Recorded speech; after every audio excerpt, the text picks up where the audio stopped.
Welcome back to the Deep Dive. If you're listening to this right now, it's probably because you're looking for answers. Right, you're looking around at the world. Exactly. At the schools your kids go to, or the HR department in your corporation. Government policies being rolled out. Yeah, all of it.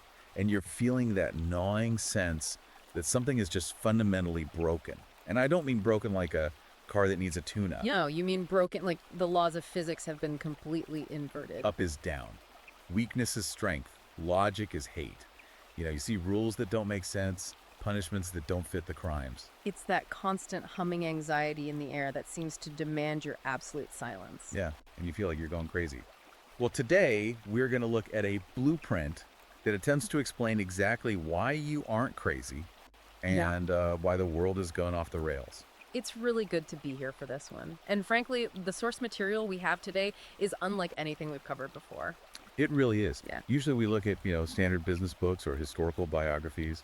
But today, we are looking at a text that is incredibly dense. It's incendiary, and it is absolutely uncompromising.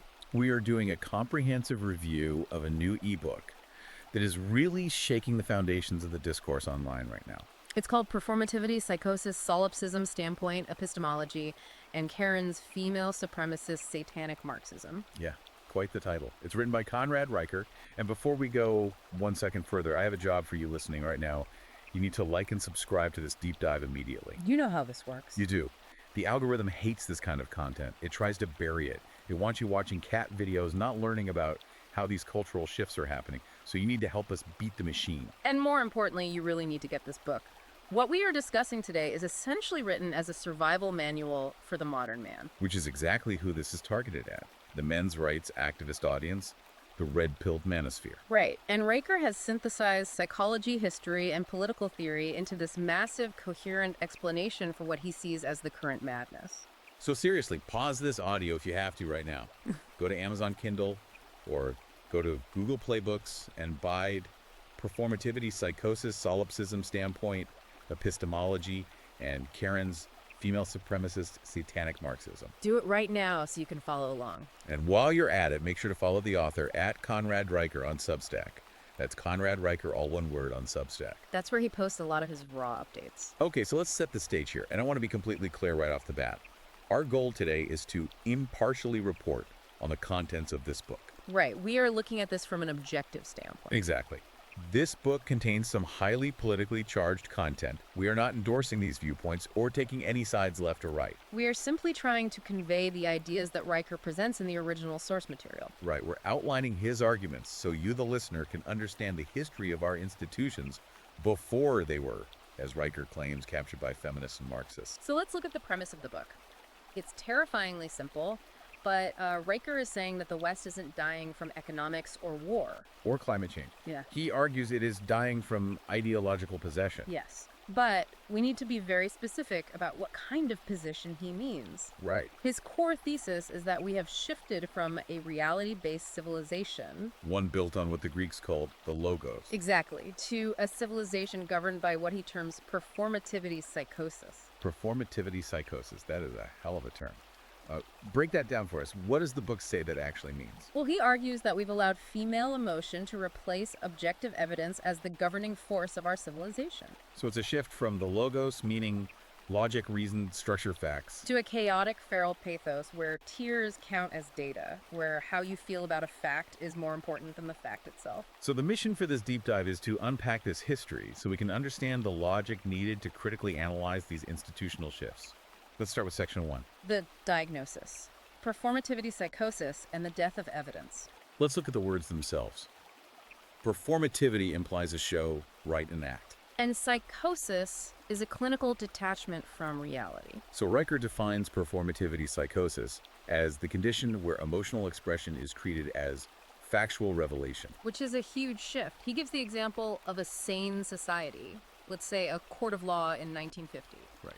If you make a claim, you provide evidence. If I say, you hit me, I need to show a bruise or a witness or a video. You need the receipts. You can't just say it happened. You need the receipts. Reicher describes that as the masculine framework of reality, verifiability. But he argues that in our current society, which he claims has been captured by a specific type of female psyche, The display of emotion is the evidence. Yes. If a woman feels unsafe, the environment is automatically declared unsafe, regardless of what the actual crime statistics say. Or if a person feels oppressed, they are oppressed regardless of the law. Riker uses this phrase that really stood out. He says tears become evidence. Tears become evidence. But hold on, let me play devil's advocate here, just based on how people normally think.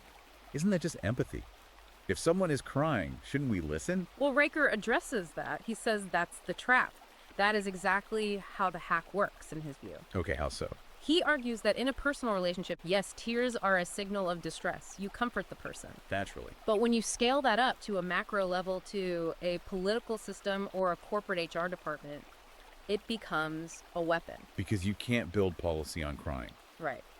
Riker argues that if the emotional reaction is the final word, then the person with the least emotional control becomes the most powerful person in the room. That's actually a wild concept to wrap my head around. It means the most unstable person holds veto power over reality. Precisely. He calls this the emotional veto. The emotional veto. And he uses a very potent case study to illustrate this, which is the current gender debate, specifically regarding adolescence. Yeah, he cites data from JAMA Pediatrics in the book. He does, showing a 4,000% increase in adolescent girls seeking transition therapy since 2013. 4,000%. I mean, just statistically, that's not an anomaly. That's a vertical line on a graph. Medically speaking, Riker points out that kind of spike is impossible without an external vector. You don't just get a 4,000% increase in left-handedness or diabetes in a single decade. Right. So what does he attribute it to? He argues this is a social contagion. It's driven by pure validation and algorithms. You know, TikTok trends where declaring yourself non-binary earns you immediate social capital. And so it's a performance. It's the performativity part of his theory. Exactly.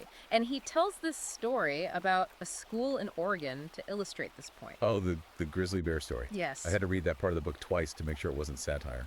Tell the listeners about the Oregon school. Well, Riker presents this as the perfect example of performativity psychosis in action. According to the book, there was a 13-year-old girl who stood up in a school assembly. And she didn't just claim to be trans. She claimed to be a, quote, non-binary, two-spirit, lesbian grizzly bear. A grizzly bear. An actual animal. A grizzly bear. Now, Riker asks the reader to consider what happens in a rational world. In a world governed by logos. Right. An adult steps in, a teacher or a principal. They step in and say, okay, sweetheart, you're obviously going through something. Let's get you to a psychologist. You are a human child, not a bear. Because that's what actual care looks like. Well, telling the truth and getting help. exactly. But Riker points out that according to his research, that's not what happened. The principal clapped, the teacher smiled, they gave her a microphone, and the students cheered. Wow. Riker argues that this is the absurdity of adults affirming delusions simply to avoid being labeled bigots. So when you affirm a child claiming to be a grizzly bear because you are afraid of the emotional fallout of saying no, You are operating in a state of psychosis. You have detached from physical reality to service the emotional performance of a child. it's madness. And Riker's point is that if you pointed this out, if you stood up in that assembly and said, look, she's not a bear, you would be the one getting dragged out by security. You would be the villain. Yeah. Because you broke the psychosis. You popped the bubble. And this links directly to the next concept it covers, which he says provides the academic cover for this madness. Right. Standpoint epistemology. I've heard this term thrown around in university settings, Yeah. but Riker really tears into it. He does. He sees standpoint epistemology as the fuel for the fire. It's an academic theory that originated in the 70s and 80s, primarily in feminist sociology. Okay, and what does it actually argue? It argues that lived experience usurps logic. The theory basically says that knowledge is socially situated. Meaning what exactly? Meaning, if you are from a dominant group, say, a white man, your view of reality is partial and distorted by your power.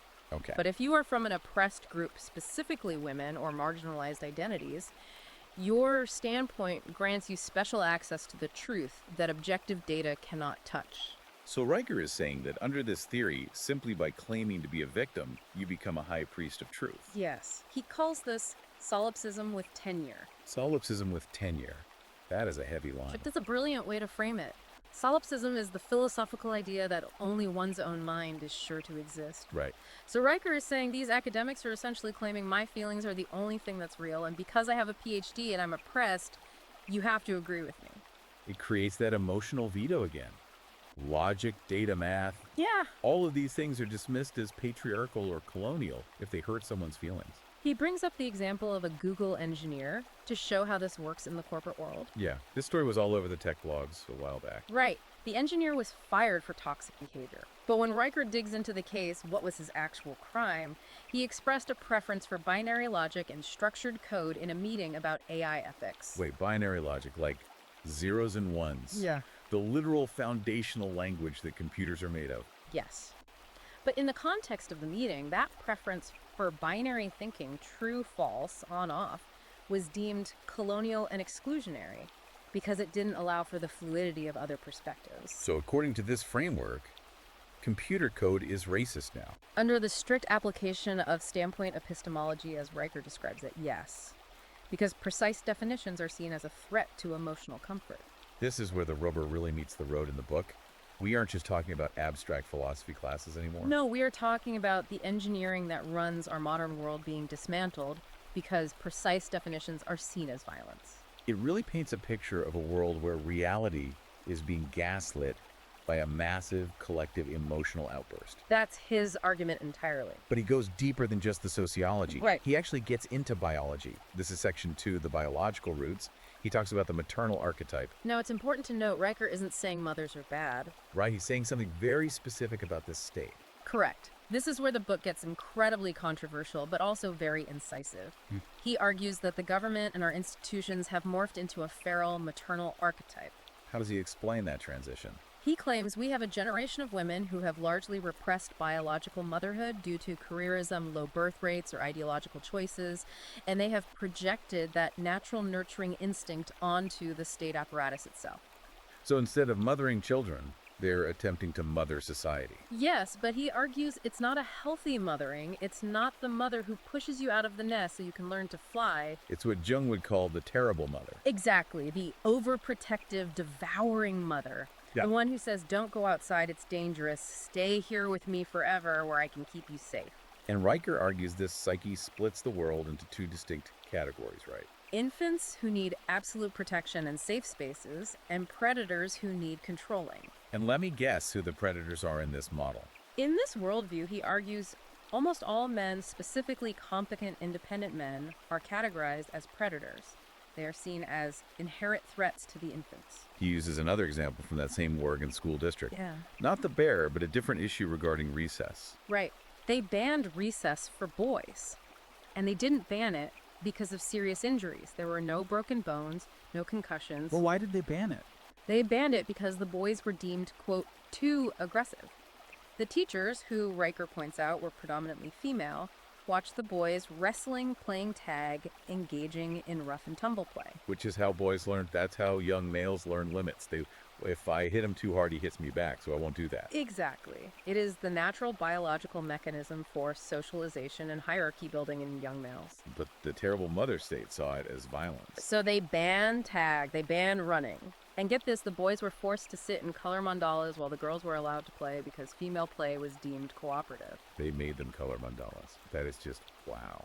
Riker frames it as pathologizing the male soul. The state, acting as the terrible mother, decided that masculine energy is a defect that needs to be medicated or suppressed. Sit down, be quiet, color the circle. That's a terrifying thought. It's like they are trying to breed the boy out of the boys. And he links this directly to what he calls the hormonal left. He dedicates chapter 5 to estrogen and ideological possession. Now, this is where a lot of people usually get canceled for even discussing it, but we're reporting on the book, so we're going there. We have to cover it to understand his thesis. Riker argues that political leanings aren't just abstract ideas, they are actual biological expressions. Okay, so biology dictates politics. He argues it influences it heavily. He claims that high estrogen states correlate with higher in-group preference and extreme sensitivity to social exclusion. So when you scale that biological reality up to a political ideology, how does it manifest? It manifests as cancel culture and safetyism, because the biological drive to protect the nest from threats transforms into the political drive to censor speech that causes harm. And in this context, harm essentially means discomfort. Right. It explains why words are literally equated to violence in these circles. You hurt my feelings, therefore you hit me. And that leads to the phenomenon he calls the cry-bully. The weaponization of tears. Break down the science he uses for that, because I found that fascinating. Riker cites studies suggesting that female tears actually contain pheromones, chemical signals that biologically reduce male aggression. So in a tribal setting 100,000 years ago, that's a survival mechanism. It stops a stronger man from hurting a woman. It invokes a protective instinct. Exactly. But Riker asks, what happens when you bring that biological mechanism into a modern boardroom or a legislature? It becomes a political tactic. Yes. If a woman cries during a debate, he argues the debate is over. The man has lost regardless of his facts or his logic. Because if he keeps arguing with a crying woman, he looks like a monster to everyone else in the room. The tears act as a biological circuit breaker for logic, shifting the entire focus from, is this true, to who is hurt? It's impossible to argue with. You can't use a spreadsheet to counter a crying person without looking like a complete sociopath. And that leads us to Section 3, where Riker outlines the specific tools they use to maintain this control over the discourse. The death of the trivium language and the Karen phenotype. To understand how we lost the ability to think critically, Riker says we have to look at the trivium. Yeah. Historically, this was the absolute foundation of Western classical education. Grammar, logic, and rhetoric. Most people don't even know what the trivium is anymore. And Riker argues that's by design. He details how feminism and the modern educational system have systematically dismantled these three pillars. Let's start with step 1, grammar. And he doesn't mean knowing where to put a comma right. No, he means the art of defining things. A is A. A woman is a woman. A crime is a crime. Before you can even have an argument, you must agree on the definitions of the words you're using. But Riker talks about this concept of grammar as oppression. Right. In the modern framework, precision in language is now often labeled as white supremacy or toxic. Because if you insist on clear definitions like what is a woman or what is a citizen, you are seen as an oppressor drawing hard lines. He quotes a student in the book claiming that grammar is colonizing my inner child. Colonizing my inner child? You have to be kidding me. I'm just reporting what's in the text. And he notes that teachers are increasingly afraid to correct syntax for fear of causing trauma. But think about the downstream consequence of that. When you destroy grammar, when words can mean absolutely anything based on how you feel. You destroy the second step of the trivium, which is logic. You cannot have logic without stable definitions. And without logic, you can't have truth. Yeah. So you create a population that lives entirely in the emotional present. And the enforcer of this new chaotic reality, according to Riker, is the Karen. Now, we all know the meme, right? The lady with the haircut asking for the manager. Oh. But Riker treats it as a serious clinical behavioral cluster. He defines the Karen phenotype not as a joke, but as female rage and entitlement weaponized through a mechanism he calls GSR. GSR, gossip, shame, and rally. Walk us through how that works in practice. Gossip is the information network. The whisper campaigns. Did you hear what he said? He gave me a weird look in the hallway. So it starts quietly. Then comes shame. That's the emotional weapon used to attack the target's status. He's creepy. He's toxic. He's problematic. And in the final stage is rally. Rally is the collective mob action, the social media swarming, or the mass HR complaint. Riker argues this directly mimics primate behavior in female coalitions. Meaning they destroy the status of a target without ever using physical violence. They don't beat you up. They delete your reputation. He gives the example of the recursive Fibonacci joke, which is a brutal illustration of GSR. Yeah, walk us through that one. A man working in a tech company made a nerdy joke on an internal message board about code efficiency, something involving a recursive Fibonacci sequence. Right, it's math. It's completely abstract. But a group of HR and DDI officers who were mostly women didn't understand the joke. They didn't get the reference, so what did they do? Instead of asking, what does that mean? They decided it felt exclusionary. They felt stupid reading it, so they concluded he must be a bad person. And the GSR kicks in. They gossiped, saying he's trying to make us feel dumb. They shamed him for intellectual toxicity, and they rallied to get him fired. And he was fired. Yes. Riker points out it wasn't about the code at all. It was about asserting dominance over the male hierarchy of technical competence. Riker also draws a major connection in this section to borderline personality disorder, or BPD. He says BPD has basically become our societal operating system. This is one of the most insightful analytical parts of the book. He looks at the clinical traits of BPD: fear of abandonment, black and white thinking, and extreme emotional volatility. How does that map onto society?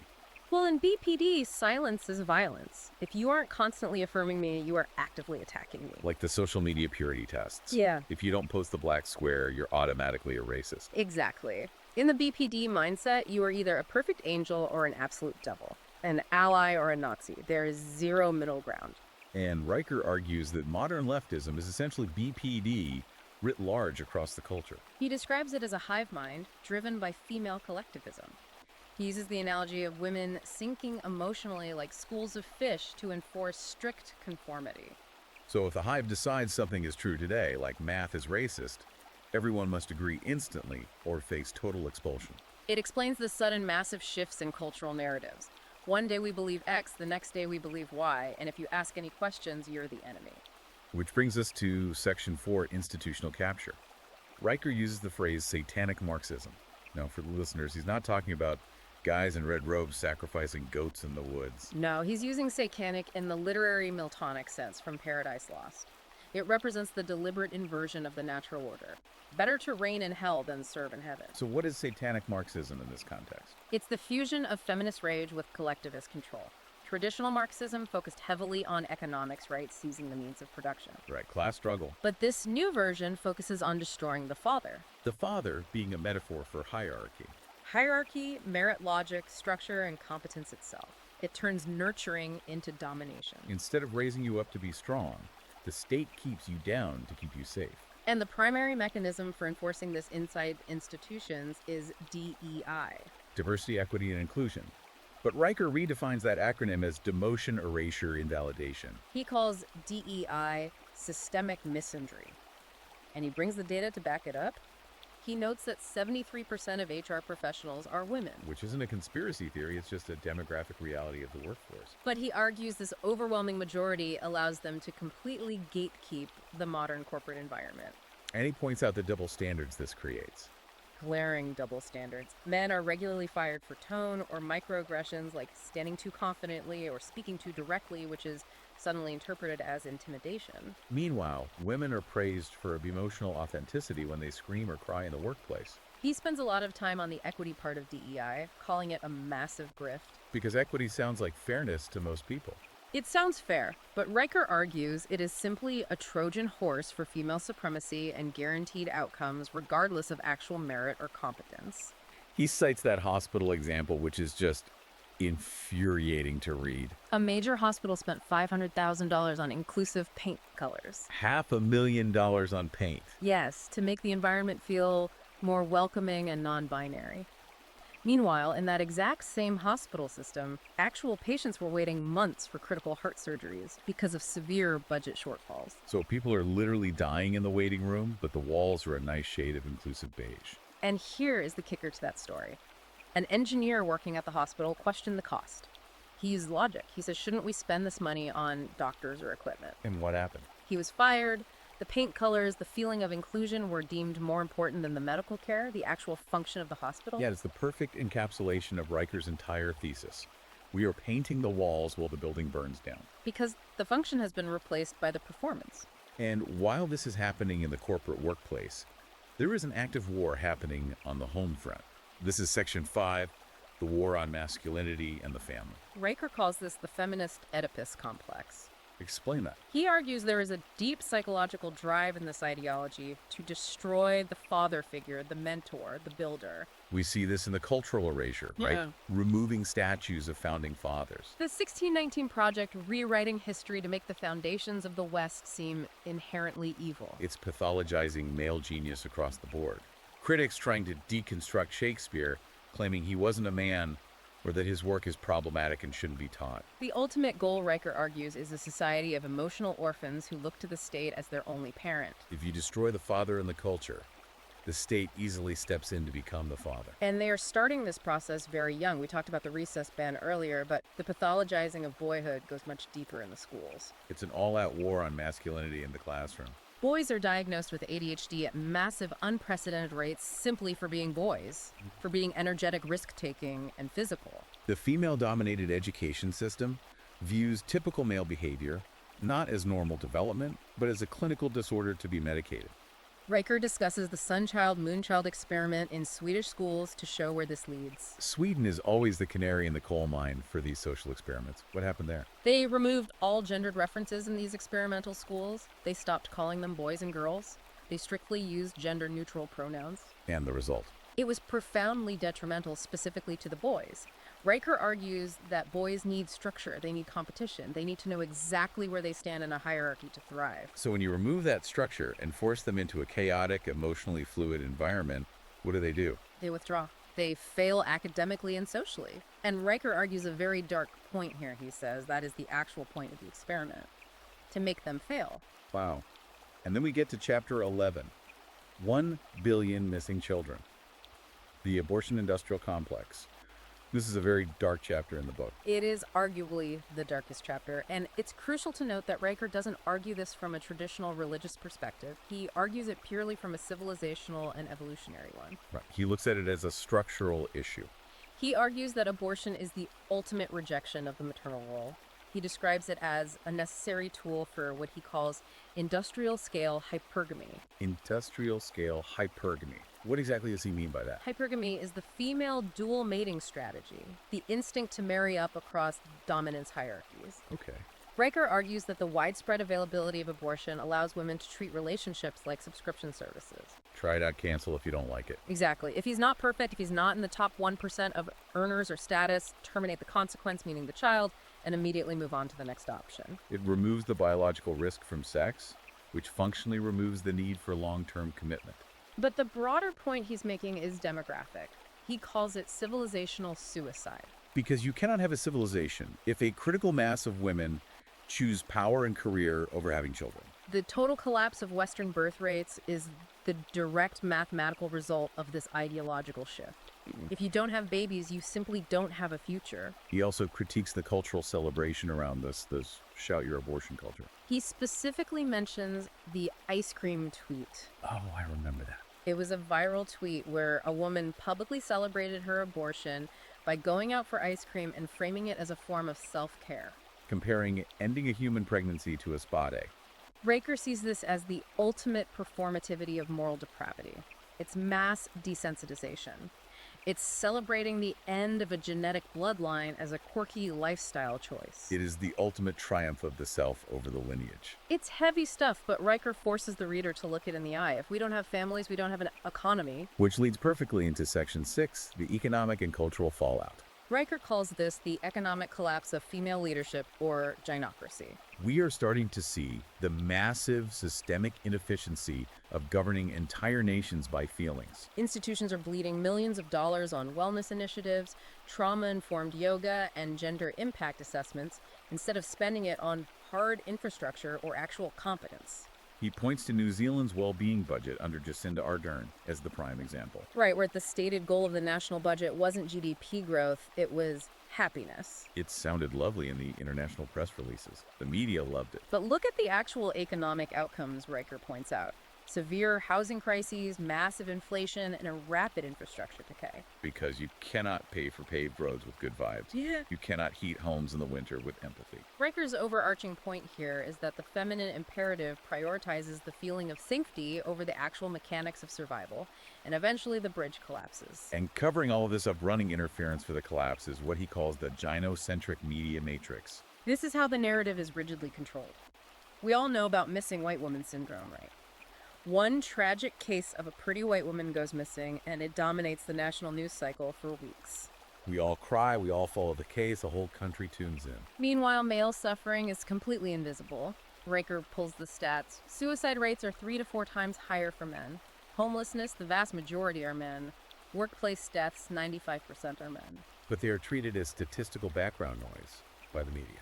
Because in the gynocentric matrix, men are viewed merely as success objects, or they are disposable. And the media strictly enforces this through tone policing. Male logic and debate is constantly framed as mansplaining or aggressive. Female hysteria is framed as passion and speaking truth to power. If a man yells in a political debate, he's labeled dangerous, he's abusive, he's unhinged. If a woman yells she's brave, she's breaking barriers. Riker argues this matrix makes it functionally impossible to have an honest conversation about the actual state of the world because the language itself is rigged against male communication styles. So we've gone through his diagnosis of the illness, we see the symptoms in the culture, we see how the game is rigged. What is the cure, according to the book? Section 7, the solution, reclaiming the West. Riker's epilogue is essentially a call to arms for the reader. And he says it's not about just voting harder in the next election. No, it requires a fundamental psychological shift. The very first step is waking up. You have to see the strings of the matrix. You have to reject the premise entirely. Rejecting the premise. That means stopping the endless apology tour. Men must stop apologizing for existing. Stop accepting the privilege narrative that is pushed on them. Because if someone calls you privileged, you need to look at the actual data. Look at the male suicide rates, the homelessness, the fact that men have virtually no reproductive rights and get destroyed in family court. Reject the guilt.